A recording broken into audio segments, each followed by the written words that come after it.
19. 19, 90, 81. ¡Wow! Esto de cumplir años tiene sus consecuencias, uno la embarra, se olvida. Te tengo que pedir 1000 disculpas, nos devoramos lo que era tu tortita de cumpleaños. Me siento muy agraciado por eso. ¿De quién es el cumpleaños? Ayer fue el cumpleaños de Alejandro Álvarez.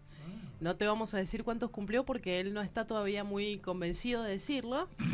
Y ya puedes ponerlo en pantalla, por favor. Señoras y señores, es doctor en letras. Hemos dado su currículum 1000 veces, pero tenerlo acá para nosotros al fin, porque un año fue que lo intentamos. Sí, el doctor Ángel Puenteguerra con nosotros, pero van a conocer a la persona más hermosa del mundo. Bienvenido, Ángel. Gracias por estar acá. Gracias. ¿Doctor? ¿Se le puede decir doctor? Pero, ¿Doctor? Sí. Es doctor. El doctorado me llevó 5 años. Como, con residencia incluida. El doctorado solo. O sea, yo hice el profesorado, después hice un año de especialización en Florencia, que también fue un castigo, ya que ya les dije alguna vez. No, pero eso lo tenés que contar bien. Contanos bien esa anécdota, porque vos ¿cómo conseguís la beca en Florencia? ¿Conseguiste una beca para irte a hacer el doctorado? Me enteré, yo me acababa de divorciar. Ay, lo bien que hiciste, con razón estás tan joven, Ángel. Claro, se autorregaló. Eso es una cuestión genética que viene por parte de los Guerra. Mi mamá murió de 90 años y representaba 75. Ah, bien, claro. Yo acabo de cumplir 22, así que... Sí, te han caído como 3 sotas. No, bueno, no se lo digas así. Bueno, y entonces me entero de que había el gobierno italiano mandaba, creo que eran 10 becas todos los años para alumnos que quisieran estudiar en Italia, y las 10 becas se quedaban en Buenos Aires. Y hubo un cónsul italiano aquí, cuyo nombre ya me olvidé, que dijo, yo quiero, de esas 10 becas, yo quiero una para Mendoza. Y el segundo año me presenté y la gané.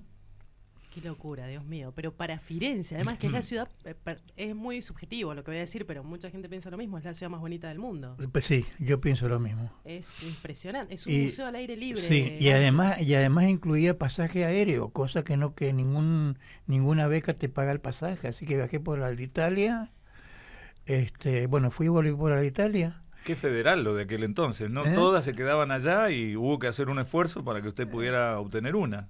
Todas allá en Buenos Aires. Ángel, ¿sí? Vos vivías, porque a mí me encanta que cuentes esta anécdota, porque uno de los puntos más turísticos de Firenze es el Ponte Vecchio. Yo vivía al lado del puente, yo abría mi ventana y tenía acá a la izquierda el Ponte Vecchio, acá el Arno y enfrente la Galería de Uffizi.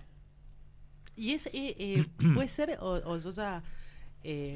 puede ser que es cierto, porque no me lo has contado vos, lo han contado, viste que hay anécdotas, alrededor de Ángel hay anécdotas. El mito urbano de Ángel Puenteguerra, que hay muchos. Ah, eso no sabía, a ver de qué me voy a enterar. Hay mitos tuyos, hay imitadores tuyos, tenemos de todo, en la universidad los que hemos sido exalumnos tenemos de todo, siempre con respeto, siempre con muchísimo respeto, y esto no lo logra cualquiera, bueno, siempre vos hablas con mucho respeto y desde el cariño se cuentan estas anécdotas. Y se dice que vos ibas, mientras estuviste ahí, en Florencia, a ver si es verdad o no, que ibas todos los días a la Galería de los Uffizi a ver una obra distinta. Sí. Porque tenías pase libre por ser estudiante. Sí. Había una oficina, pero esto no lo conté. Me enteré, en aquella, estoy hablando hace 40 años, ¿no? Había una oficina, había varias oficinas, donde vos sacabas el carnet estudiantil. Y con ese carnet estudiantil pues, entrabas gratis a todos los museos. Pero yo estaba excedido en la edad. Y entonces no me sé quién me dijo, mira, anda a la oficina que está en tal lado, en tal de Italia ahora, porque la chica que atiende es una despistada. Así que efectivamente fui y salí con el carnet. Entonces yo podía... Se aprovechó de una pobre mujer. Está bien. No, bueno, sí, en realidad fue una vivada bien argentina. Claro. Pero es que si no tenía que pagar todo lo claro. Y en euros, si no es barata las entradas a esa. Y bueno, entonces un día me levantaba y decía, bueno, hoy quiero ver la primavera de Botticelli. Y iba y veía nada más que la primavera de Botticelli y me volvía. Camarón que se duerme se lo lleva a la corriente. Jorge Luis Borges. Es el día de hoy que si yo voy a los Uffizi, pregúntame cualquier cuadro, ¿dónde está? Yo te digo dónde está. Claro. Qué hermoso. Qué hermoso. Imagínate, Ale, que es una de las galerías más importantes del mundo, en la ciudad más bonita del mundo, y tiene Botticelli, Leonardo, Rafael. Sí. No hay muchos Leonardo da Vinci en el mundo. No. Son 7, creo, en total. Entonces, encontrar uno y tenerlo ahí enfrente. De lejos lo vemos por fotos, imagino lo que debe ser estar ahí, ¿no? Sí, es Se te maravilloso. cae la Claro, mandíbula. claro. Sí, Exactamente. es muy, sí. La primera vez que uno está enfrente de esas cosas, es como una cosa que no te la puedes creer. A mí me pasó con ya te estamos sacando de tema, pero es un ratito porque te tenemos acá y es lindo tenerte acá. ¿Qué te pasó vos con el David de Miguel Ángel? Porque también entras a una galería y de repente vas viendo cositas y te lo encontrás de sopetón allá atrás. También le dijo, parla. ¡Pah! Le pegó. No. Ese fue el Moisés. No, ¿qué me pasó? ¿Qué te pasó cuando lo viste al David? Pero yo ya lo había visto un par de ¿Ya lo veces. habías Ya visto? lo había visto un par de veces. A mí es la escultura que más me gusta de Miguel Ángel. A mí también. Pero no se puede creer. O sea, yo tengo fotos sacadas en detalles y tengo muchas, en ese momento se sacaban diapositivas. Se le ve la cutícula de los dedos. Impresionante. No se puede creer. No, el trabajo de perspectiva que tiene, porque Claro. el que lo ve en fotos dice es una perfección. Lo ves en persona y decís, pará, algo no me cuadra. Claro, es que lo hizo para ser observado desde cierto punto. Sí. Exactamente, Maravilla. exactamente, Tipo, o sea, exactamente. pensando en el futuro. Sí, Y exactamente. ahí es cuando muchos van a decir que miramos el futuro con la nuca, como diría Mafalda, pero es que nos creemos tan vivos hoy por hoy, y la verdad es que qué poca bola le estamos dando a la cultura. Y estos hombres, estamos hablando del 1500, 1400, 1500, y ya lo habían hecho todo. Pero además en el Museo de la Academia, que es donde está el David, sí. hay de las 4 piedades que hizo Miguel Ángel, que la conocida es la que está en Roma, Sí. 2 están en Florencia, una en el Museo de la Academia al lado del David, que nadie la ve, y además hay 4 esclavos que eran para la tumba de Julio de Julio II, que están ahí te das. Miguel Ángel decía, cada bloque de piedra encierra una figura. Todo lo que tiene que hacer el escultor es sacar la piedra que sobra, lo cual es maravilloso si vos te llamas Miguel Ángel. No, y aparte habla de la humildad de los genios, profe. Sí, pero claro, Sí, es bueno, imposible. claro, porque Excepto claro. que te llames Miguel Ángel, es imposible. Claro, Es como, claro. ¿cómo voy a ¿Qué hacer un dice? bizcochuelo rico? Mentira, no puedo, Claro. lo puede hacer Carlito. ¿Qué dice Messi? Bueno, y ahí la pelota estaba y yo la pateé. Sí, pero... Claro, la De los habilidad 6 del genio. esclavos que hizo Miguel Ángel, 4 están ahí. Y realmente estás viendo porque usó una técnica que se llama non finito, es decir, sin terminar, y que te da la sensación de que están tratando de liberarse de la piedra que los aprieta. Es maravilloso. ¿Cómo Es cómo una lograrían Es maravilloso, eso? es maravilloso. Desde la supuesta nada, ¿no? Sí. Lograr eso. Sí. ¿Y te hiciste amigos allá? ¿Cómo? ¿Te hiciste amigos allá? ¿Fuiste mucho de joda? Porque me contó que te gustaba mucho la joda. Sí. También es un mito urbano que te gustaba mucho la joda cuando eras más joven. Sí, pero es que no te... A ver, mi generación, a mi generación nos ocurrió 2 cosas. Le ocurrió 2 cosas. Primero, los Beatles. Claro. Sí. Que yo siempre digo, ustedes cuando yo se lo cuento a mis alumnos, ustedes nunca sabrán lo que se sentía, por ejemplo, saber que había salido el último LP de los Beatles y escuchar por primera vez a Hard Day's Night. Y fue una época en que, por razones que desconozco, todo lo más cool que había en el universo era lo italiano. Sí. Mm. Sí. Yo todavía sigo comprando compact de Mina, que es una cantante. Sí. Tengo 89 discos compactos de Mina. ¿Qué? 89 discos compactos de Mina. Escuchados, ¿no? Este es Sí, uno de los tuyos. escuchaba, y 50 de Ornella Vanoni, porque cuando empezó la televisión en blanco y negro, había un programa maravilloso italiano que se llamaba Studio 1, y un año lo dirigía Mina y un año lo dirigía la Ornella.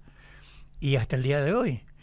Este año acaban de sacar uno cada uno, que todavía no lo tengo, pero ya llegarán. Ya Ya llegarán. llegarán. Sí, para los que no la conocen, en serio, péguense una vueltita por Yo no la YouTube, conozco. busquen Mina, cantante italiana, se van a sorprender para Es bien. extraordinaria. No sé si fue Ella Fitzgerald o una cosa por el estilo, que dijo Es maravilloso. que la mejor voz de una cantante blanca de lejos era la de Mina. Ustedes se van a preguntar, que pueden hacerle la pregunta que quieran. ¿Pueden hacerte la pregunta que quieran? Depende. Depende de qué. ¿De qué? ¿En qué consiste? De índole personal no, de literatura. Sí. Pregúntenle lo que se les dé la gana porque lo tenemos acá con nosotros, por suerte. Y Ángel, ustedes se van a preguntar, pero ¿por qué? Y nosotros somos fans, somos groupies de Angelito. Y nos pasa un montón de gente que hemos sido alumnos. Creo que a todos los que hemos sido alumnos. Pero ni siquiera eso. O sea, los que no han sido alumnos, que nos ha pasado con los mensajes que nos han mandado, es que es una clase magistral de literatura y es simplemente es un programa de radio donde hay una celebridad como él. Y es una clase directamente. Es una locura, me parece una locura que estemos hablando de libros en stream y en radio. Sí, sí. Y además, imagínense lo que fue para nosotros, que van a decir, pero ¿por qué son tan fans? Porque él entraba, claro, vos tenés 19, 20 años, estás en otra, estás viendo si está el que te gusta, pues siempre hay uno que te gusta cuando entras de primer año y demás, siempre está el que te gusta ahí, y que suele ser un dolobu después, pero en ese momento te gusta, vos no lo sabés. Y de repente estás desconcentrado y de repente está este hombre y te dice cosas como hoy vamos a hacer asociaciones con palabras y te sale con unas locuras tan divinas que es imposible no prestarte atención. Vos sos hipnótico, tenés eso. Entonces yo me acuerdo muy bien las clases de él cuando todavía estaba permitido fumar. ¿Te acordás cuando se apoyaba en el escritorio y empezaba a leer? Sí, el humo del cigarrillo dibujaba una voluta bastante particular mientras las hojas iban pasando. Una locura, y que te explique Borges como te lo explica, o que te explique un poema de Borges. Profe, pregunta, para eso también se sumergió bastante en conocer cómo enseñar. ¿Usted? ¿O le salió solo? No sé, yo no les conté en mi primera clase que era en un edificio siniestro. Creo que sí, lo contó. No voy a decir dónde, pues es cerca de mi casa actual. Era una casa que la habían convertido en escuela o no sé, que la dirigía una mujer que era un horror. Una de las aulas conectaba directamente con el baño, entonces vos estabas dando clase y venía gente que entraba y salía del baño, a veces en pareja, o sea, sin lavarse las manos. Era una cosa. No, pero aparte a veces en pareja vas a saber qué estaba pasando, ¿no? Bueno, claro. Pero sin embargo, me acuerdo de haber salido ahí de mi primera clase. De esto hicieron el año pasado 48 años. Diciendo, esto es lo que yo quiero hacer en toda mi vida. O sea que no estudió para ser profesor. No. Le surgió. Sí. Fue como la chispa. Yo dije esto y los dioses griegos me escucharon porque habrán dicho para lo que va a ganar, que vaya nomás. Y no me arrepiento, nunca me he arrepentido porque realmente para mí es una vocación. Y sí. Me encanta dar clases. Vos también diste algunos talleres en tu casa, porque tenemos un compañero de trabajo, Cristian Ortega. Sí, claro. Es nuestro jefe, es nuestro editor. Ah, mira. Nosotros armamos una nota y él se encarga de corregirnosla.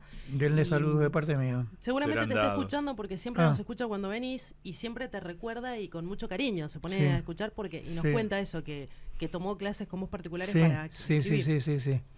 En una época, yo lo que hacía era elegir a los mejores alumnos de cada prueba y les decía, ¿ustedes no querrían tomar clases privadas? A los mejores, porque... Y eso para mí significaba, significaba un ingreso más y yo seguía enseñando qué es lo que realmente me gusta. Te gusta. Bueno, tendríamos que ir empezando. Sí, porque si no estamos estafando a la gente. No. A eso nos dedicamos también. Claro, sí, no, es que nosotros lo hacemos todo el tiempo. Todo el tiempo. Sin querer, ¿no? Pero ya habíamos empezado a hablar de Saki, pero ¿quién es? ¿De dónde viene? Si nos podés refrescar la memoria. Saki es un escritor inglés. Obviamente es un seudónimo, profesor. Sí. Era H.H. Munro. Saki significa copero. Ajá. En persa, que es una lengua que ya se ha perdido, y yo siempre digo que después de Borges es el mejor cuentista que yo conozco, y siempre aclaro que no sé si esa declaración es válida o no, porque son cuentos muy diferentes los que escribe Borges a los que escribe Saki, pero los que escribe, para mí Saki me parece un escritor extraordinario, y en la última clase hablamos porque yo les dije que hablamos de Sredni Vashtar, ese cuento, Sí. yo les dije, me parece que está en la antología, y efectivamente, hay una antología, ya les voy a decir, que se llama Antología de la Literatura Fantástica, que hicieron Borges, Bioy y Silvina Ocampo, y se ha reeditado hace poco, y es la mejor antología de literatura fantástica que se pueda concebir. Y uno de los textos es Sredni Vashtar. Y quiero referirme de nuevo a Sredni Vashtar, porque hay un par de cositas que se me han quedado en el tintero. Hacenos un resumen, porque por ejemplo, Ale no estuvo en la clase pasada, y para todos los oyentes. Sredni Vashtar, pero es que es una lástima, porque es una lástima, sí, pero Sredni Vashtar, el único que lo puede contar es Saki. Fue una locura, Ale lo contó, él nos lo leyó, tuvimos la gracia de que él nos lo leyera. Evidentemente es un cuento. Es un cuento de 3 páginas, 2 páginas y media. Entonces, tarea para la casa, si no lo hicieron en el programa anterior, leer el cuento y completar con lo que va a decir ahora el profe. Ahí está. El tema es, a ver, ¿cómo se construye una novela o un cuento? Eso, a ver, hay que tener vocación, básicamente. Pero el punto de partida, hay escritores que dicen, yo no escribo una sola palabra, ya sea una novela o sea un cuento, yo no escribo una sola palabra hasta que no tengo toda la idea en mi cabeza. Mujica Lainez era de esos. Después, en la práctica, a lo mejor hacía algún cambio, pero él tenía que saber cómo empezaba y sobre todo el desenlace. Claro, comienzo, desarrollo. Exactamente. En cambio, en el otro extremo, hay escritores que dicen, no, yo parto de una idea germinal y dejo que la misma historia me vaya llevando. Por ahí hay un personaje que yo pensé que iba a ser un personaje secundario y resulta que reclama como más espacio y se lo doy. Bueno, entre esos dos extremos hay tantas variantes como escritores. Es decir, no hay una fórmula más. Yo no podría, si hubiera podido escribir un libro que se llamara Aprenda a escribir como Borges, yo sería riquísimo, no estaría acá perdiendo el tiempo miserablemente. Hoy no está perdiendo el tiempo. No, lo dijo miserable. ¿Viste cómo nos insulta y se lo agradecemos encima? Lo dijo de gracioso. No, lo digo en broma, por profe. supuesto. Pero quiero decir, no hay fórmulas mágicas. Hay buenos escritores. Borges también dijo, solamente hay 2 clases de escritores, los buenos escritores y los malos escritores. Claro. Y solamente hay 2 tipos de novelas, las buenas novelas y las malas novelas. Y es así. Y es tal cual. Entonces, voy a releer 2 frases. A ver, en Sredni Vashtar es la historia de un chico huérfano que está bajo la tutela de una tutora que es malísima mujer. El chico tiene una gallina y tiene un hurón en una jaula, y la tutora un día le dice que a la gallina la ha vendido, y después le dice, ¿y qué tenés en esa jaula? Seguro que son conejillos de India, los voy a sacar. Entonces el chico no puede salir afuera porque hace mucho frío y le han dicho que no se mueva dentro de la casa, así que se va a una ventana y desde esa ventana alcanza a ver el depósito en donde estaba la gallina y el hurón, y ahora está nada más que el hurón. Y entonces en un momento dado leemos lo siguiente, porque él está viendo, la mujer ha entrado y él está viendo y dice que vio salir primero al hurón y después leemos lo siguiente, porque lo que ha ocurrido es que la mujer no sospechaba que ahí había un hurón, y el hurón la ha matado, pero en ningún momento se habla de muerte. Hay gente, viene una mucama que dice, ¿dónde está la señora? Fue hasta el galpón hace un rato. Y entonces él se está preparando una tostada, y el texto dice que se sintieron fuertes gritos, en los pasos precipitados y las presurosas embajadas en busca de ayuda exterior, y entonces, después de un silencio, los sollozos asustados y los pies que se arrastraban bajo el peso de una carga que era transportada hacia la casa. ¿Qué era ese peso? Cuerpo. El cuerpo, pero no lo dice. No dice, ¿qué? No lo dice. Pero lo entendemos. Espera.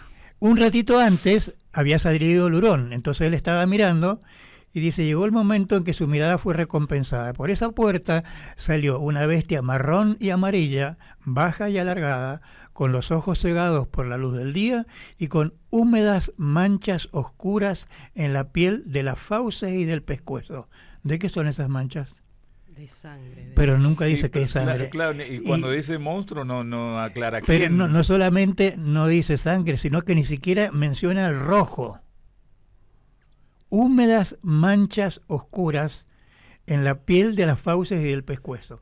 Esto que está haciendo Saki se llama elipsis. La elipsis consiste en omitir algún elemento en un texto, pero ese elemento puede ser deducido fácilmente por el lector. Fácilmente o erróneamente. Que ahí es donde trabaja bueno, la dualidad. eso depende de la cabeza que tenga el lector. Pero digamos, un lector más o menos que lea con cierta frecuencia se da cuenta que las manchas son de sangre, aunque no se lo digan. Y si no, ya no es problema de Saki. Claro, eso es lo maravilloso. pero la moraleja que podemos sacar de acá es que un buen escritor nunca debe subestimar la inteligencia del lector. Si el lector es bueno, él va a entender de qué se trata, ¿no? Y si el lector es malo, se quejará de que la tapa es roja del libro. Bueno. La tapa dura. Igual no sé si existen los malos lectores. Existe gente que no tiene el ejercicio de leer. Sí. Y eso te puede llevar a no entender. También, o tiene el ejercicio de leer solamente bestsellers, que no está mal, o sea, no todo el mundo puede leer a Borges. Exacto. Pero peor es leer nada más que la revista Hola. O la revista Bomb. Eso bueno, es lo peor que fuera. Sí. ¿No? Pero eso de dejar... A mí primero que tengo dos preguntas. Me parece maravilloso eso de dejar ciertos puntos en blanco para que la imaginación o la inteligencia del lector complete la idea. Uh-huh. Por eso yo le decía que tal vez puede ser algo dual. El tipo puede jugar con dualidades a la hora de mostrar esa elipsis. Y a propósito, puede dejarlo a propósito. Sí. Para después hacer como se dice ahora, o como decía Cervantes, un plot twist. Bien. Ahora, la otra cosa que sabe el buen escritor es que nunca conviene que el escritor cuente el 100% de la historia. Él tiene que decidir qué parte no va a contar, aunque sea mínima, aunque sea un 5% o un 10%. ¿Por qué es importante esto? Porque eso que no se cuenta proyecta sobre el texto una sombra, digamos, y al abrigo de esa sombra se pone en funcionamiento la mente del lector. Eso que no está dicho lo agrega el lector. Uh-huh. Nunca hay que contar el 100% de la historia. Y eso no se sabe siempre, y por eso el bestseller se vende bien porque ya se sabe cada cuántas páginas tiene que haber una escena de sexo o una escena de violencia, y entonces es entretenimiento, pero eso es entretenimiento puro. El lector no tiene que hacer ningún esfuerzo. De todos modos es preferible el bestseller a la nada. Yo me acuerdo que usted en clase nos dijo que si había un bestseller que le gustaba, o que le había gustado mucho, era el de Harry Potter. La creación que había hecho Rowling con ese libro. No. ¿No? No, yo en esa época me parece que Harry Potter no había salido todavía. No, sí, yo me acuerdo que... ¿Le gusta Harry Potter? Yo no lo he leído. Por eso lo digo. Ha sido otro. Sí, ha sido otro. El clon de Don puede haber sido Ravanelli. Ravanelli. Doc, le quería consultar también por la opinión a la hora de... hay que ser muy ducho, muy respetuoso, y en algunos casos puede volver hasta imposible traducir el texto original para mantener la esencia eso también. Qué claro. complicado. Sí, claro que es complicado. Y la otra cosa que decía Borges, que esto me parece, bueno, además de que nos va a dar pie para entrar a Borges, cuando yo me enteré de esto, cuando yo leí esto por primera vez, yo dije, claro, Borges era un extraterrestre. Dice, uno tiene que escribir, Borges nunca escribió novelas, él escribió poemas y cuentos.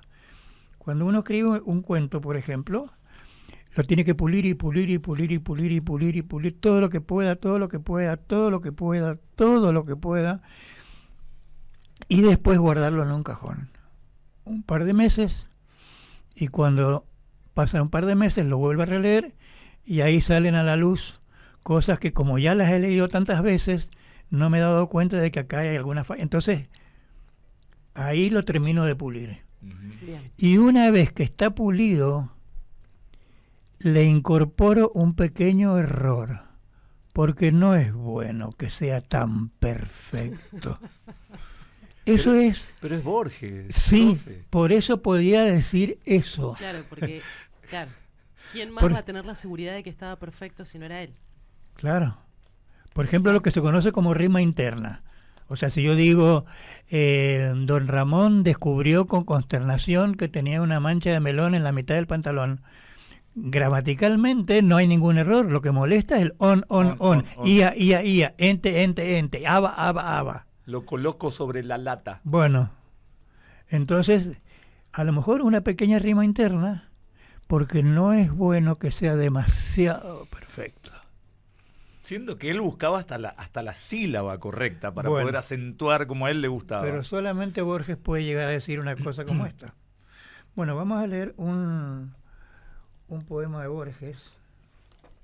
Este tipo de programas son para Mientras él se prepara, hacemos una cosa, nos vamos a una pausa. para disfrutar con un cafecito. Sí, total. Hacemos una pausa, le vamos a traer otro café a Angelito y ya venimos con más. Y lo acaba de anunciar, vamos a leer un poema de Borges. Esto no se lo pueden perder, nadie se los va a explicar como él.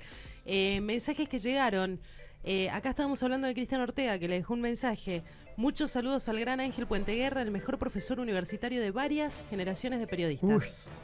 Saludos, Cristian, lo dejó. Y los cuentos de Dino Buzzati, dice acá Federico. Ay, lo voy a pronunciar mal. Buzzati, doble Z y doble T. Buzzati. Sí, pero Edgar Querets. ¿Cuán? Edgar Querets. Y su cuento El chofer que quería ser Dios. No lo tiene? No hemos sido presentados. Bueno, pasanos la portada si podés, Fede. Hacemos una pausa ínfima, son segundos. Ya venimos con muchos Dados, apuntes también en su justo orden con el doctor Ángel Puenteguerra, que vamos a tener ya tenemos una clase magistral de literatura.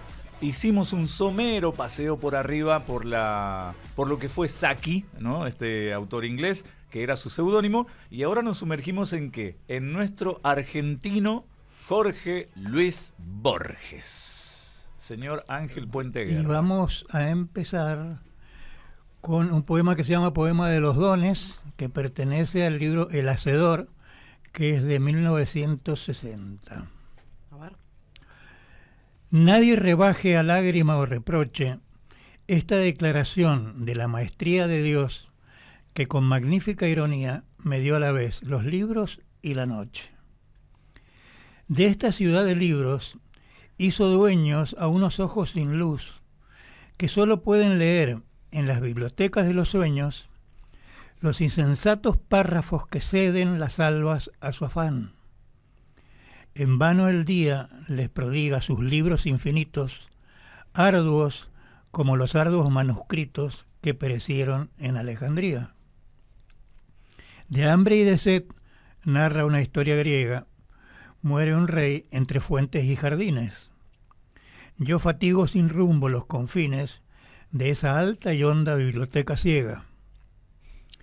Enciclopedias, atlas, el oriente y el occidente, siglos, dinastías, símbolos, cosmos y cosmogonías brindan los muros, pero inútilmente. Lento en mi sombra, la penumbra hueca, exploro con el báculo indeciso, yo, que me figuraba el paraíso bajo la especie de una biblioteca.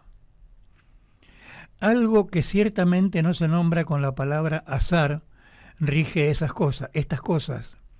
Otro ya recibió en otras borrosas tardes los muchos libros y la sombra. Al errar por las lentas galerías, suelo sentir con vago error sagrado que soy el otro, el muerto, que habrá dado los mismos pasos en los mismos días. ¿Cuál de los dos escribe este poema de un yo plural y de una sola sombra? ¿Qué importa la palabra que me nombra si es indiviso y uno el anatema? Grusac o Borges, miro este querido mundo que se deforma y que se apaga en una pálida ceniza vaga que se parece al sueño y al olvido. Bueno. Aplauso, por favor. Aplauso, por favor, que nos hemos dado el lujo de escuchar el poema de los dones de Jorge Luis Borges en la voz de Ángel Puentevera. Bueno, nadie rebaje a lágrima o reproche esta declaración de la maestría de Dios que con magnífica ironía me dio a la vez los libros y la noche. Borges se llevaba muy mal con el peronismo. Y cuando cae Perón en el año 55, como una forma de retribuirle o de compensar el ninguneo del que había sido objeto, lo nombran director de la Biblioteca Nacional. Entonces se enfrenta a la paradoja de tener a su alcance la mayor biblioteca del país y no poder leer. ¿Por qué no podía leer? Para el que no lo sabe. Bueno, Borges nació con... A ver, el padre de Borges también había tenido problemas de vista. De hecho, cuando Borges era un adolescente, se fueron a Europa a ver si el padre se podía operar. Estando allí, estalló la Primera Guerra Mundial. Así que un viaje que iba a ser de 6 meses se prolongó como 4 años. Borges volvió cuando ya tenía 13 o 14 años y redescubrió Buenos Aires. Y por lo que yo he preguntado a médicos amigos, la ceguera no se hereda, pero sí la propensión a la ceguera. Uh-huh. Borges nunca estuvo totalmente ciego. Veía luces muy fuertes, identificaba el color del amarillo. Por eso la figura del tigre, que es un animal de color amarillo. Ajá. Y a partir de mediados de la década del 50, ya los médicos le dijeron que él ya no podía leer ni escribir. A partir de ahí, primero fue su madre, que le leía, y cuando él necesitaba escribir algo, él le dictaba.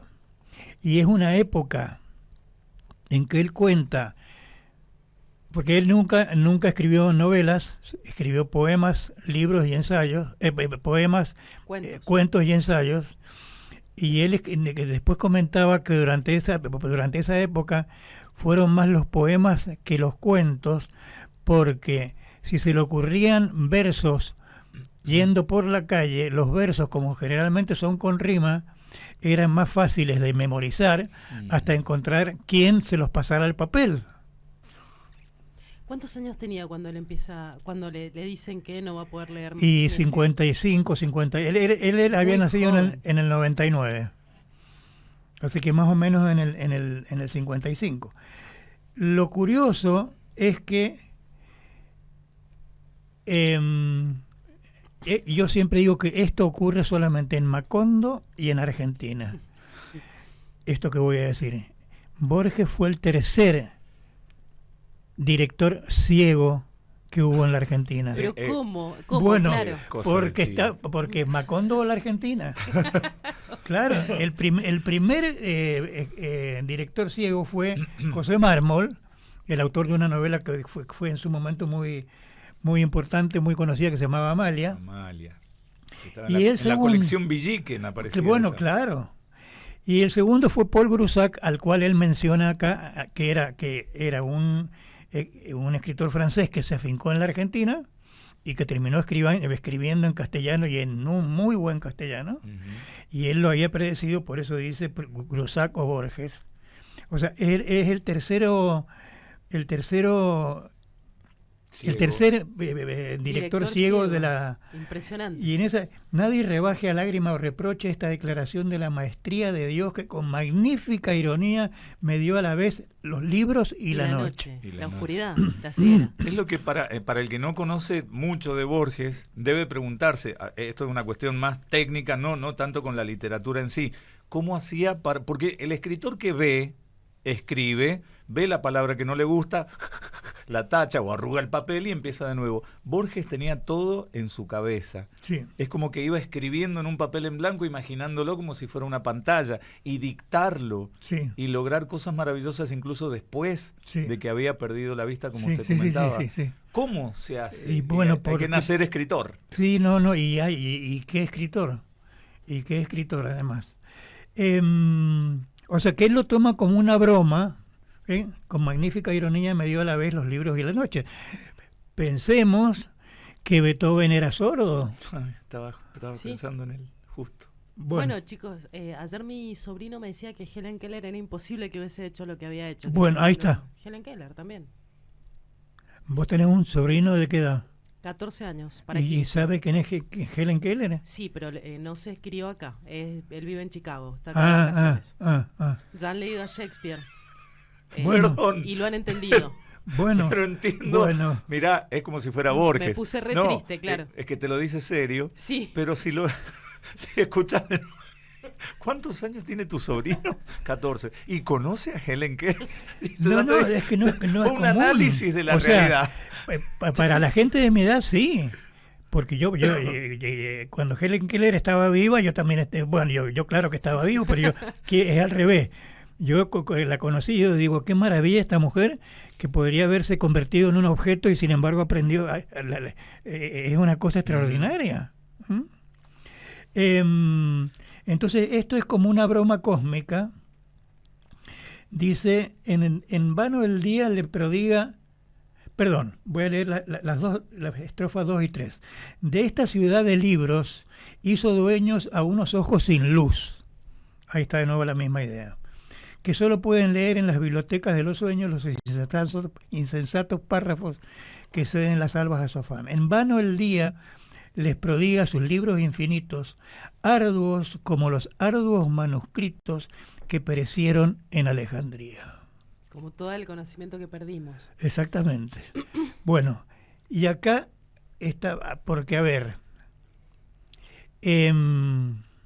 hay una cosa que es muy importante. Yo en una época en la Universidad de Massa, en primer año tenía lo tuve durante 5 o 6 años, una materia que era una especie de taller de producción de textos. Sí. Y teníamos, uno de los ejercicios tenía que ver con la adjetivación. Yo les daba 10 sustantivos y les decía, para la próxima clase quiero 5 adjetivos para cada sustantivo. Nos Si yo, ponía 2 tildes y le gustaban mucho. exactamente. De verdad. Y les decía, si yo les he puesto mar, no me pongan mar azul, no me pongan mar profundo, no me pongan adjetivos Obvios. obvios. Otoño dorado. Bueno, ¿por qué? Porque eso no tiene ningún valor. Es decir, el buen adjetivo es el que es impredecible. Y Borges para eso tenía un ojo mágico.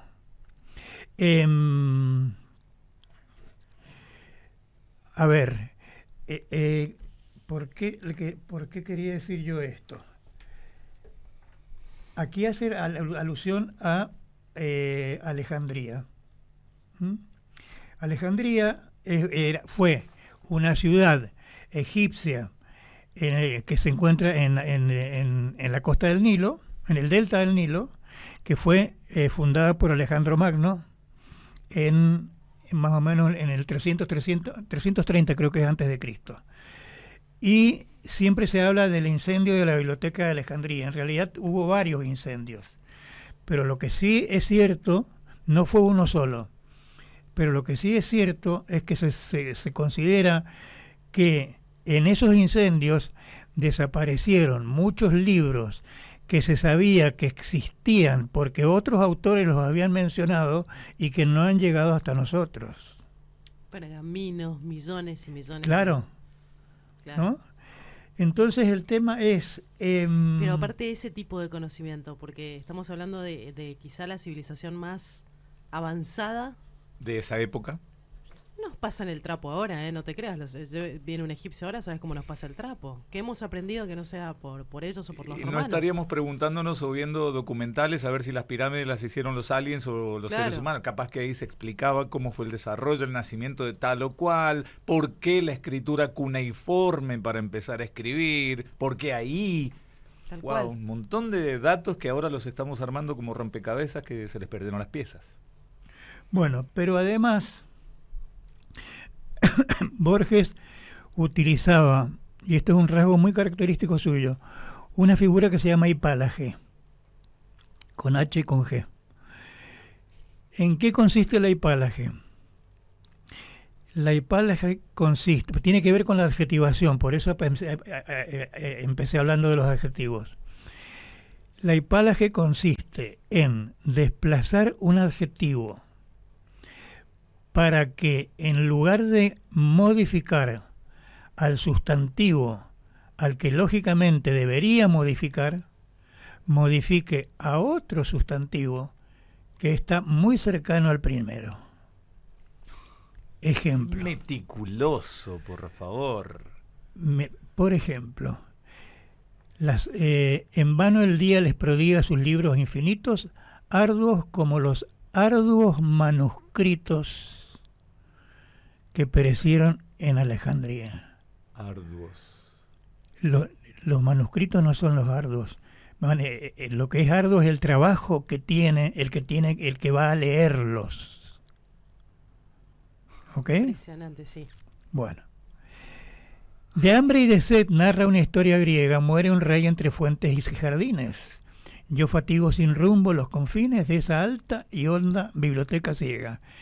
De hambre y de sed narra una historia griega. Ese es el mito de Tántalo. Tántalo era un rey que un día recibió la visita de 5 o 6 personajes muy bien vestidos, y él sospechó que eran dioses disfrazados. Pero dijo, ¿y cómo hago para descubrir si estoy en lo cierto? Entonces manda a matar a su hijo y lo sirve como plato principal. Porque dice, si son dioses, se van a dar cuenta y se van a negar a comer. Para su desgracia, eran dioses. Entonces, resucitaron al niño, pero le dieron un castigo. El castigo de Tántalo. ¿En qué consiste el castigo? Tántalo está por toda la eternidad en medio de una laguna cuyas aguas le llegan a la cintura, y cuando se agacha para beber, las aguas se retiran, y sobre su cabeza hay frutas, y cuando él quiere cortarlas, las ramas se levantan. Es decir, está rodeado de agua y de comida, y está perpetuamente muriendo de hambre y de sed. ¿Cómo decía el verso, profe? Perdón. Arduo como los arduos manuscritos. De hambre y de sed narra una historia griega, muere un rey entre fuentes y jardines. Ahí está. Yo fatigo sin rumbo los confines de esa alta y honda biblioteca ciega. Ahí tenemos otra hipálaje. No es ciega la biblioteca, pero se entiende por qué lo pone. Bueno, ¿ven cómo se puede? Bueno. Pero el conocimiento que hay que tener, por eso está buenísimo lo que está pasando acá. Ojalá que todos estén ahí, 2615-1990-81. El conocimiento que hay que tener para poder entender a Borges, porque se puede leer e incluso disfrutar, pero mira todo lo que te está diciendo y hasta dónde, a qué lugares te está llevando, a cuánta literatura, a cuánta historia. Le canta al que sabía el mito de Tántalo como al que no lo sabe. Ajá. Y ambos quedan conformes. Bueno, lo que pasa es que yo tengo muchos años, no voy a decir, no pienso confesar públicamente cuántos, pero son muchos. Esto no lo aprendí de un día para otro, me llevó su tiempo. Yo a Borges, hago un paréntesis, yo a Borges lo viví en persona 2 veces.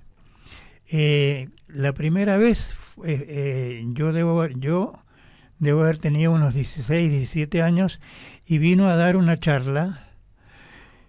¿En dónde fue? En la Biblioteca San Martín. En ese momento no existían ninguno de estos centros culturales grandes que tenemos. Uh-huh. Y era una sala como pequeña. ¿Qué hacía usted con 16 años en la Biblioteca San Martín? ¿No te das cuenta que venía? No. Yo yo no había leído una sola palabra de Borges. Lo único que sabía era que era ciego. Pero yo dije, yo quiero escucharlo. Y salí literalmente levitando. Dije, yo de este señor tengo que leer algo. Y después, en el año 77, yo volví de Florencia y conseguí trabajo en el Ministerio de Cultura y Educación, en la parte de cultura.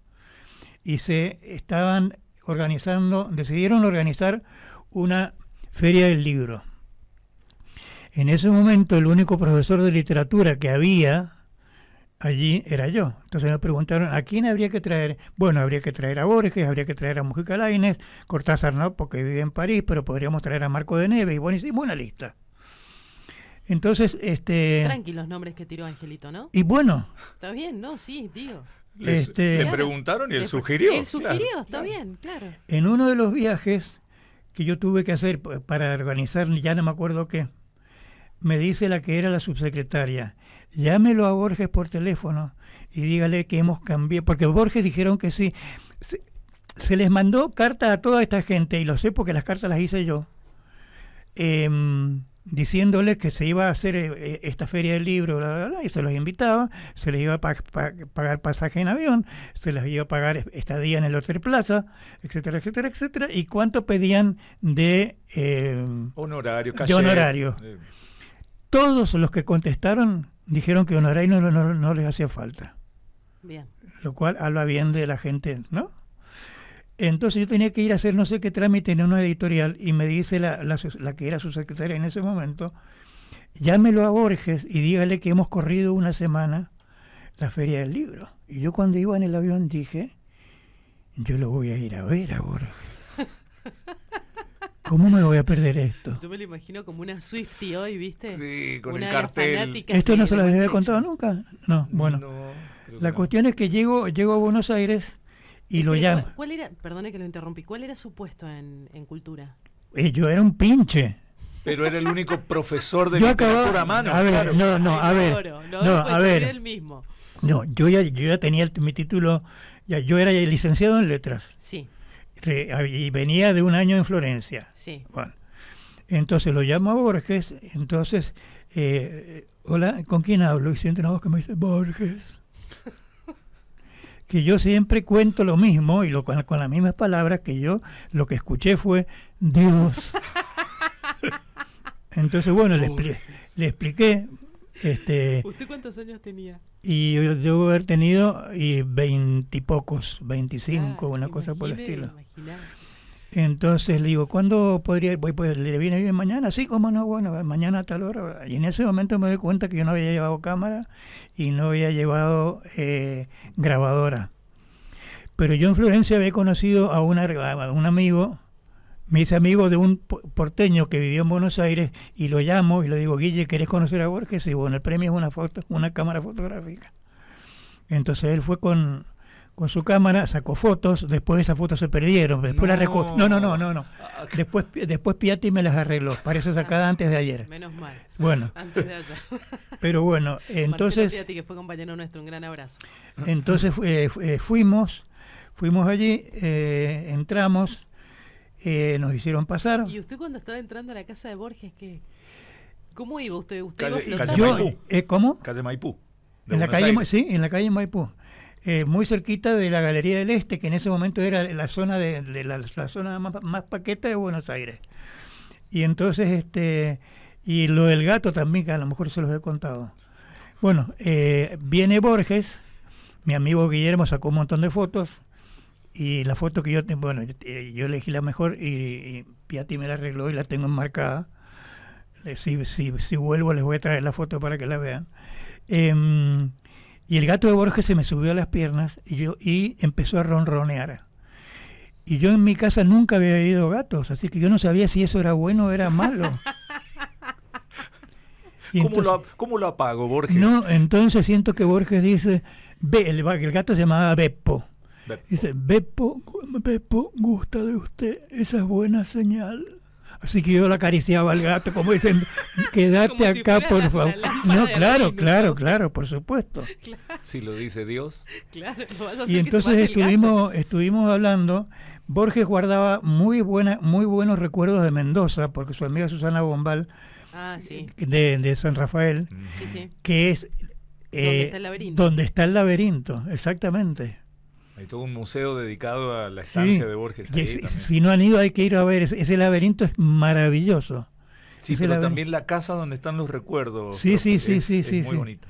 Entonces él guarda muy buenos recuerdos de Mendoza, siempre guardó buenos recuerdos de Mendoza. Y cuando yo estaba con él me decía, sigue habiendo esos puentecitos de madera, no sé qué, no, eso no existe más, pero tal cosa. Pero bueno, habré estado 1 hora y pico, Y era amable. pero sumamente amable y sumamente cordial y sumamente simpático. Y entonces suena el ¿Marcaba la distancia de No, para mucho nada. dinero y Pero usted, suena el simple timbre y entra Pinky. Pinky. Pinky. La televisión a color. Pinky, la televisión en color. Entonces ahí caigo que era la víspera del cumpleaños de Borges. Entonces Pinky venía a hacer una entrevista a Borges para pasarla al día siguiente por la televisión. Bien. Entonces voy, me presento a Pinky, le digo, me tengo que ir, y dice, no, quédese porque esto va a ser corto. Así que vino Pinky, hizo la entrevista, se fue Pinky, yo estaba atornillado a ese Estaba asiento, así. yo no me quería mover de allí. No me quería mover de allí. Y Borges nunca lo invitó amablemente a retirarse ni nada. No. Yo ya cuando en algún momento dije, vaya, le hice una seña a mi amigo y vamos antes que nos echen, pero no. Después, lamentablemente, para cuando se produjo tuvo lugar la Feria del Libro, Borges no pudo venir porque estaba saliendo de una gripe y los médicos le aconsejaron que no viniera. No volar. Entonces vino Mujica Lainez, que a mí me vino muy bien porque ahí conocí a Mujica Lainez y terminé yendo a la casa de Mujica Lainez. Pero espere. Sí. Porque él lo cuenta. Claro. Claro, a nosotros nos está explotando la cabeza. Espere un segundo. A ver. ¿Usted después de eso vuelve a tener un contacto con Borges? ¿Vuelve a verlo o habló por teléfono? No, ya no, porque ya poco después murió. Y discúlpeme que lo saque de tema, pero ¿cómo que habla con Mujica Lainez? Porque usted lo cuenta como si yo hablé Claro. con el morocho Alejandro. Usted lo cuenta con una liviandad y es Mujica Lainez, Angelito. Porque yo en Madrid conocí a un arquitecto que era muy amigo de Mujica Lainez. Entonces, cuando volví a Mendoza y entré a trabajar en Cultura, dije, hay que ya invitarlo a Mujica. Bueno, la idea original era traerlo a Borges y a Mujica Lainez, ponerlo arriba de ahí con una mesa, que hablaran y que la gente se desmayara. Claro, el programa era ese. ¿Ustedes se imaginan un diálogo entre Mujica y Lainez? Bueno, se frustró porque Borges no pudo venir. Pero yo me hice muy amigote de Manucho, porque le dije, mira, yo soy amigo de Horacio, bueno, que sí, ¿no? Él estuvo un par de días acá. ¿Y cómo lo conoce a Manucho, a Mujica? Digamos, ¿Quién? el primer encuentro usted, ¿cómo fue? Es cuando vino para la Feria del Libro. Pero pues, cuéntenos. Bueno, entonces le dije, mira, yo soy amigo de Horacio. No, yo le escribí cuando me enteré de que Mujica había dicho que sí, ¿no? Le escribí. Y le dije, mira, mi nombre es tal, bla, bla, bla, soy amigo de tal, yo trabajo en Cultura, sé que vas a venir a Mendoza y como vas a estar un par de días, yo no solamente te voy a acompañar, sino que te querría invitar alguna noche a mi casa. Sí, cómo no, no hay ningún problema. A vuelta de correo. Pues además tenía una caligrafía hermosa. Yo conservo unas 15 cartas de Mujica Lainez, que las tengo en un coso especial para que no se me estropeen, pues tiene una caligrafía maravillosa. Le caí bien. Me dijo, bueno, ¿cuándo me vas a venir a visitar el paraíso? Digo, mira, no me lo digas 2 veces porque voy. Me mando. ¿Cuándo me vas a venir a visitar? ¿Te parece bien tal fecha? Sí, vení. Y fui, él estaba escribiendo El Gran Teatro, que era una novela, y estuve 2 días en el paraíso y me divertí como un enano. ¿Qué es el paraíso? El paraíso es la casa de Mujica Lainez en Córdoba. Él vivió mucho tiempo en Buenos Aires. Ajá. Y era un hombre, a diferencia de Borges, muy mediático. Había ido muchas veces a lo de Mirta Legrand, etcétera, etcétera, etcétera. Y él después decide, ya cansado de la farándula y de todo esto, decide comprarse una casa en Córdoba. Y él había escrito una novela que se llamaba Invitados en el Paraíso. Y él a priori decidió que quería ir a Córdoba, pero no a la ciudad de Córdoba. Entonces iba con un amigo que era de estos hombres de las inmobiliarias. Sí. Y entonces iban por Cruz Chica, por ahí, y hay una calle que sale. Dice, uy, ahí vieron varias casas y no les gustaron. Dice, ahí hay una casa, le dice el hombre que ahí es invendible porque es demasiado grande. ¿Y cómo se llama? El Paraíso. Quiero conocerla. O sea, él había escrito una novela que se llamaba Invitado en el Paraíso. Previo a la casa. Previo a la casa. Ah, pensé que basado en sus experiencias. No, previo a la casa. Entonces llegó y la terminó comprando. Capricho de divo. No, la terminó comprando. ¿Y cómo era Manuel Mujica Lainez? Manuel era divertido. Muy. Lo de los bigotes, profe, por favor. Lo de los bigotes, no, bueno, pero ya lo hemos contado. No, yo no lo sé. Bueno, pero vale la pena volver a contarlo. Ángel Puente Guerra, doctor en letras, está acá visitándonos en El Hijo No Creer.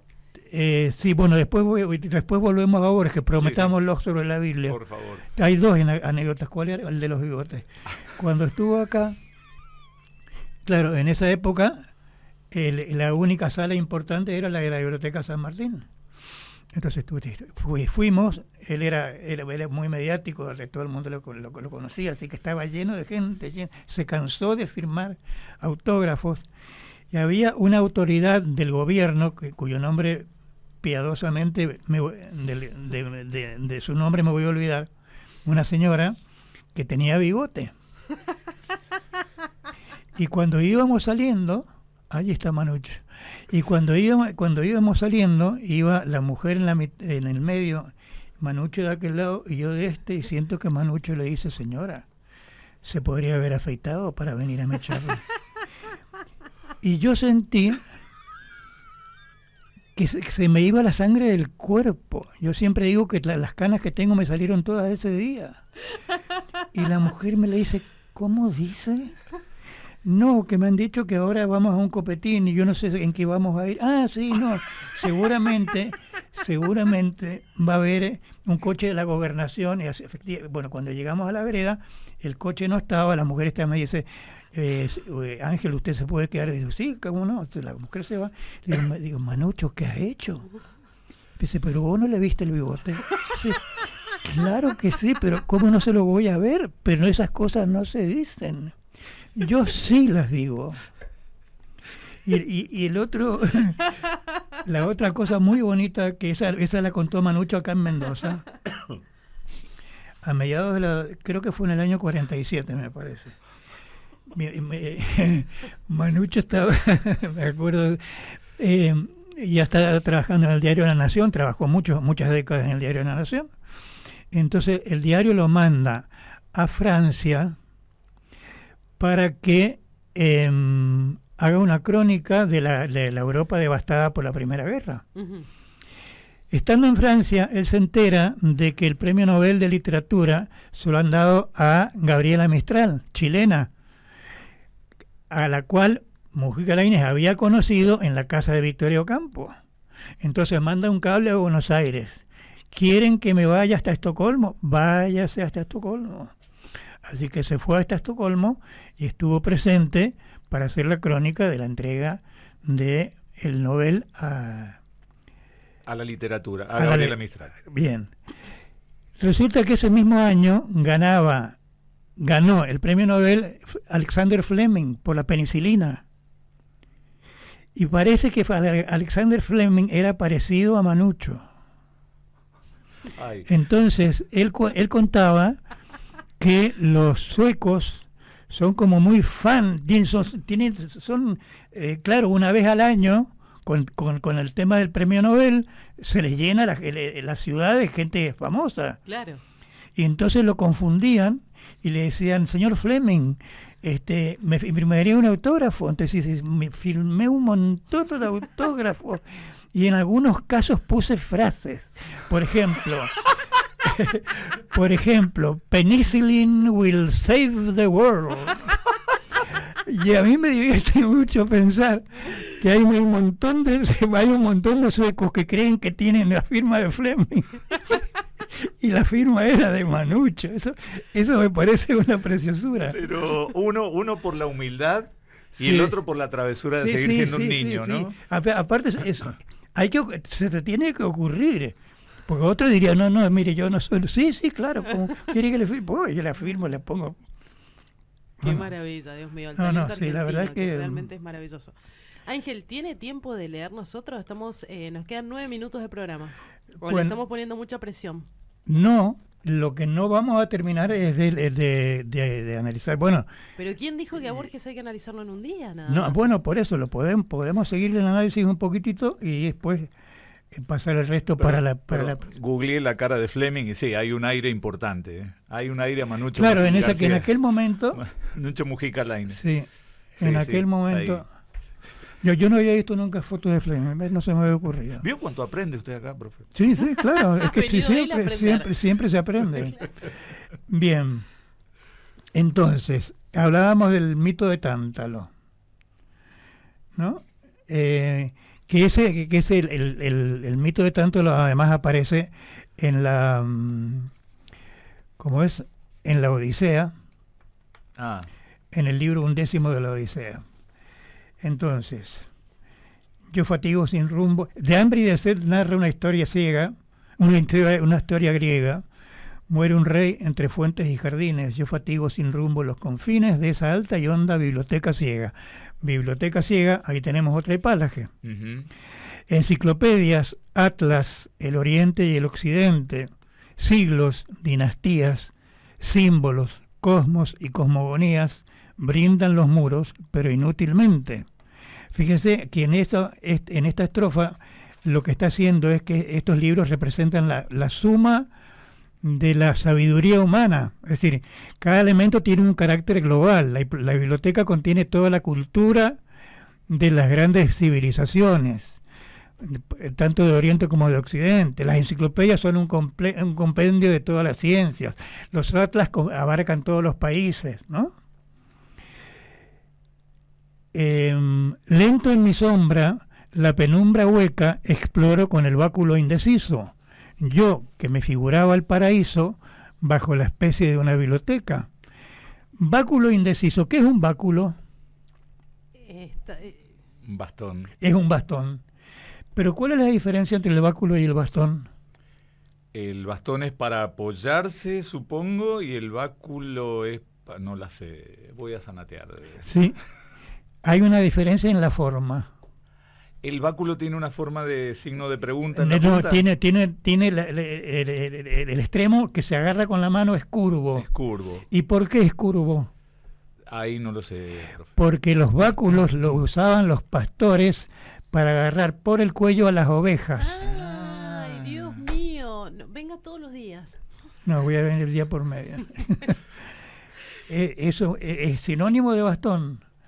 Pero sinónimo, no quiere decir que sea igual. No, porque la curvatura era el bastón que usaban los pastores.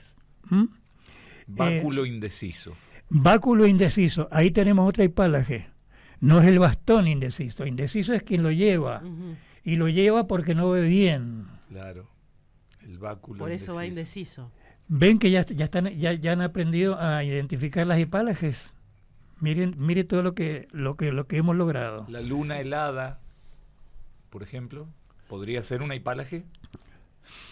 No, porque ¿cuál sería? O sea, la hipálaje no puede ser caprichosa. Ahí yo le estoy hablando acerca de una noche muy fría con la que puedo bueno, sí. soledad. Si usted ha insistido en el tema de la temperatura, sí. Porque si no, no. Porque la luna no sabemos si es helada. No, yo no nunca sabe. fui a la luna. No, yo no tengo ninguna No tengo el intención gusto tampoco. tampoco. No. Pero ya la idea de esa palabra, ese adjetivo junto a la palabra luna, a mí primero que me desconcierta y después digo, puede ser porque, y ahí el cerebro completaría la idea. Bueno, ¿no? vamos, sí. No sé. Algo que ciertamente no se nombra con la palabra azar rige estas cosas.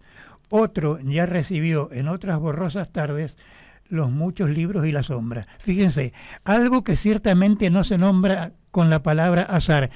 Esto que me está ocurriendo a mí, el hecho de que me hayan nombrado director de la Biblioteca Nacional cuando estoy ciego, no es una cosa azarosa. Alguien lo dispuso. ¿Está hablando del Y destino? además, ¿cómo? ¿Está hablando del destino? No, pero aquí dice ese otro es Juan Domingo. no, es Grusac. El anterior, claro. Claro. ¿Eh? El director anterior que nos contó que había Ok. 3. Pero claro, pero eso dice, esto no es azaroso. Esto no es azaroso. Ese otro alude a Grusac. Otro ya recibió en otras borrosas tardes. Las tardes no son borrosas. Ahí tenemos otra hipálaje. Los muchos libros y la sombra. Al errar por las lentas galerías, suelo sentir con vago horror sagrado. Lentas galerías. Lentas galerías. Ahí hay otra hipálaje. Al errar por las lentas galerías, suelo sentir con vago horror sagrado que soy el otro, el muerto, que habrá dado los mismos pasos en los mismos días. Efectivamente, el anterior, como ya dijimos, fue Grusac. Grusac y Mármol. Mármol. José Mármol. Bien. Lentas galerías y Pálaje. ¿Cuál de los dos escribe este poema de un yo plural y de una sola sombra? ¿Qué importa la palabra que me nombra si es indiviso y uno el anatema? Anatema significa maldición. Es decir, ¿qué importa que yo me llame Borges o me llame Grusac si la maldición es la misma?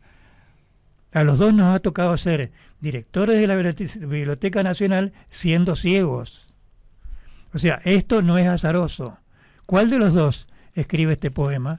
A ver cómo estamos de tiempo para ver si yo puedo leer esto. Quedan 2 minutos, Angelito. Entonces lo vamos a dejar acá. Lo vamos a dejar acá. A eso me refería. Primero, un aplauso para Ángel Puenteguerra. Sí. En la voz de La Ángel verdad, Puenteguerra, Jorge Luis Lo Borges, disfrutás. doctor en letras.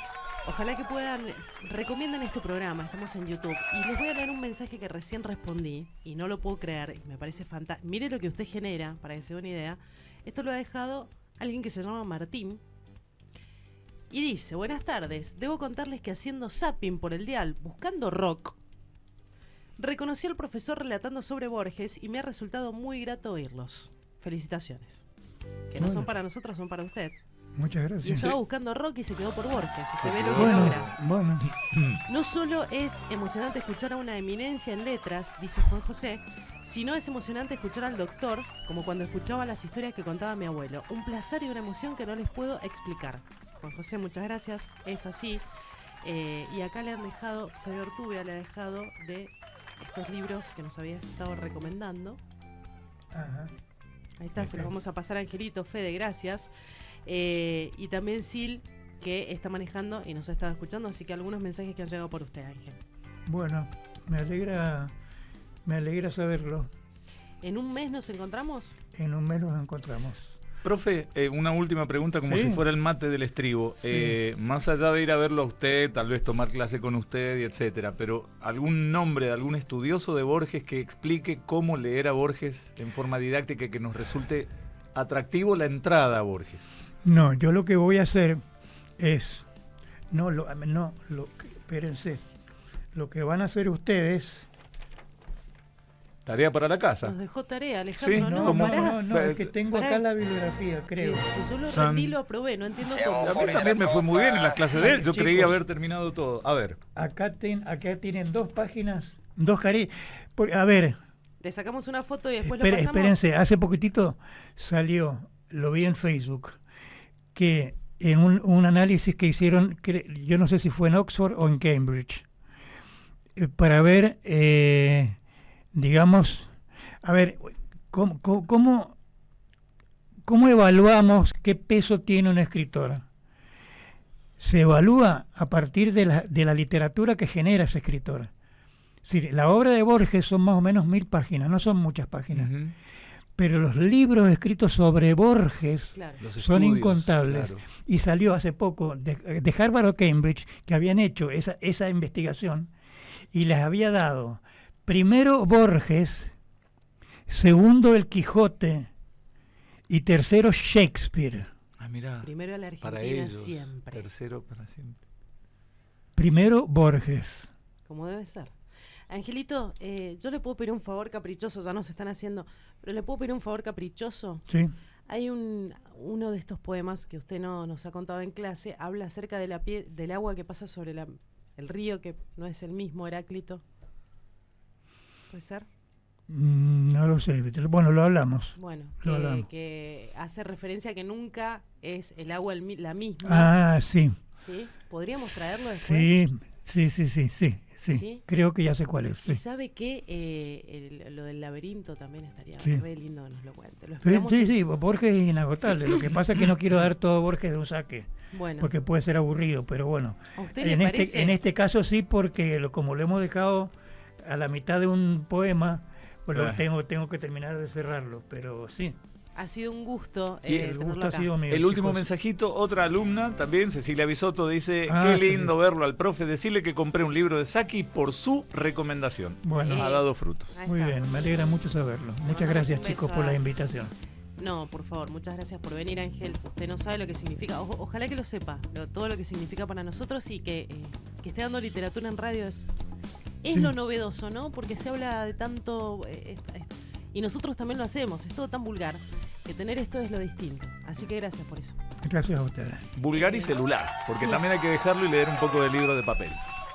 Rocío Vega en la producción de este programa. El señor Sebastián Luca en la operación técnica. El hombre de las 1000 voces, Mario Alejandro Álvarez. Y Virginia Susana Rizzi, la profe de literatura. Ojalá fuera profe de literatura. Sí lo es, él es doctor en letras, se llama Ángel Puente Guerra, estuvo con nosotros. Y lo más bonito es que va a volver. Los esperamos mañana a partir de las 7 de la tarde, donde vamos a poner todas las luces oscuras porque se pone tenebroso el asunto. Pero muy tenebroso. Pero no por algo que sepamos nosotros, ¿eh? Alguien nos va a venir a contar algo. Va a estar fantástico. Hasta mañana. Hasta mañana.